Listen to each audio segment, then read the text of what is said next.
আজকে সকালে উঠেই সমস্ত কাজ করেছি, তবে শরীরটা সেরকম জুৎসই নেই, ভালো লাগছে না করতে। মনে হচ্ছে কাজের থেকে যেন একটু বিরতি নিলে ভালোই হতো, কিন্তু কিছু করার নেই। তোমাদের দাদা ভাইয়ের অফিসে রান্না করে দিতে হবে, না করে দিতে পারলে না খেয়েই হয়তো বেচারা অফিসে যাবে।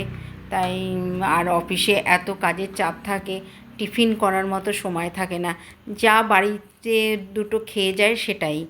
তাই রান্না করতে বসলাম, তাই সবজি নিয়ে বসে পড়লাম কাটতে। তো সবজি একটু তরকারি করব, করে একটু ডাল বা একটা ডিমের অমলেট করে তোমাদের দাদাভাইকে দিয়ে দেবো। দাদাভাই খেয়ে চলে গেলেই পরে আবার কাজ করব। রিতার খুঁটিনাটিতে সকলকে অনেক অনেক স্বাগত। আশা করি তোমরা ভালো আছো, সুস্থ আছো। আমিও তোমাদের ভালোবাসায় খুবই ভালো আছি। তা যাই হোক, এখন তোমাদের দাদাভাইয়ের রান্নাটা করব। একটু চাল নিয়ে নিলাম, ভাতের মধ্যেই পেঁপেগুলো দিয়ে দেবো, আলু পেঁপে সেদ্ধ করে দেবো, কারণ আজকে আর তরকারি করতে ইচ্ছে করছে না। ডাল ডাল করে দেবো আর একটুখানি সেদ্ধ ভাত দিয়ে খেয়ে চলে যাবে। তোমাদের দাদাভাই বললো আর বেশি কিছু করার দরকার নেই, রাতে এসে খাবো, এখন একটু সেদ্ধ ভাত করে দাও তাহলেই হবে। তাই একটু সেদ্ধ ভাত বসিয়ে দিলাম।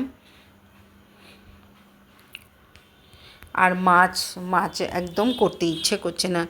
মাছ না আমার একদম ফ্রিজ থেকে বার করে বরফ ছাড়িয়ে আর রান্না করতে অনেক বেলা হয়ে যায়। সেই কারণে আজকে আর মাছ টাছ কিচ্ছু করব না, সেদ্ধ ভাত খাবো আজকে, ডাল আর সেদ্ধ।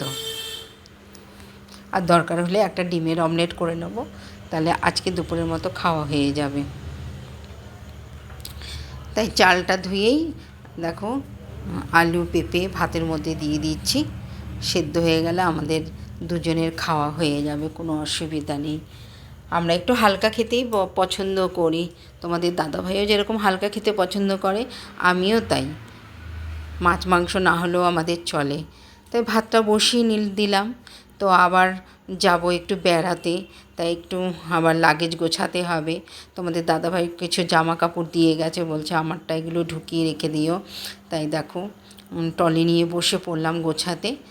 তো ট্রলি কিছু কিছু করে গুছিয়ে রাখছি, রোববার দিন ভোরবেলায় বেরিয়ে যাব কাছে পিঠেই, খুব একটা দূরত্ব নয় বাড়ি থেকে, তাহলেও 2 ঘন্টা রাস্তা। তো যেতে গেলে 2-3 দিনের জন্য যেতে গেলে তো একটু জামা কাপড় নিতেই হয়, খালি হাতে তো যাওয়া যায় না। তাই মেয়ের জামা, আমার জামা, তোমাদের দাদা ভাইয়ের জামা সমস্ত ট্রলিতে গুছিয়ে রাখছি। তারপরে ওরা এসে একটু দেখে নেবে কি কি আর গোছানো বাকি আছে। তা আমি দেখো সব গুছিয়ে, তোমাদের দাদাভাই গুছিয়ে দিয়ে গেছে যে কি কি আমি নিয়ে যাব, সেগুলো রেখে গেছে খাটের ওপরে, আমি সেগুলো ট্রলির মধ্যে ঢুকিয়ে দিলাম। আরও কিছু নিতে হবে, দেখা যাক কী হয়, ওরা কতদূর কী নেয়, তারপরে আমারটা গুছিয়ে নেব। আর তোমরা ঘুরতে গেলে তো ভিডিও পাবেই। আমার খুব একটা বাইরে গিয়ে ভিডিও করা হয় না। যাই হোক, ব্লগটা তোমাদের ভালো লাগলে লাইক কমেন্ট শেয়ার করে দিও। আজকে মতো টাটা।